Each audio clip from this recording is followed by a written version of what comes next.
আসসালামু আলাইকুম। 46তম বিসিএসের প্রিলিমিনারি পরীক্ষার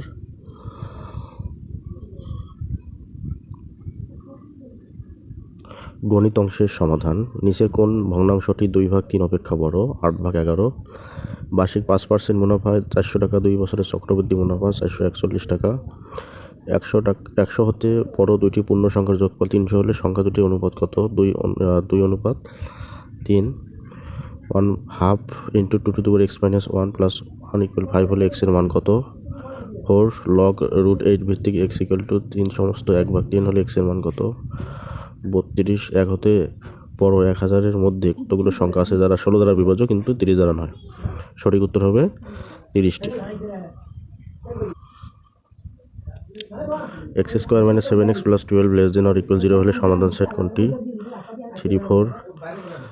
x² + y² + z² = 2, xy + yz + zx = 1 হলে এটা যে মান বের করতে বলছে এটা হচ্ছে 14 উত্তর। 3x - y = 3, 5x + y = 21 হলে xy এর মান কত? 36। সিলিন্ডার বৃত্তীয় তলের ব্যাসার্ধ, বৃত্তীয় তল বলতে বৃত্ত নির্দেশ করে, এবং উচ্চতা 6 হলে তলগুলোর মোট ক্ষেত্রফল 2πr × r+, এই সূত্র দিয়ে হবে। একটি ত্রিভুজের দুইটি কোণের পরিমাণ 2862 হলে ত্রিভুজটি কোণ ধরনের? অবশ্যই সমকোণী ত্রিভুজ, যেহেতু 90 ডিগ্রি হয়েছে। এরপরের প্রশ্নের উত্তর।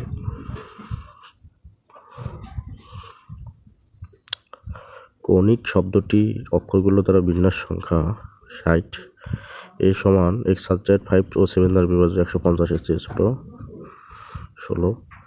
আজের সম্ভাবনার অঙ্কটা আছে, এটার উত্তর হলো 5/7।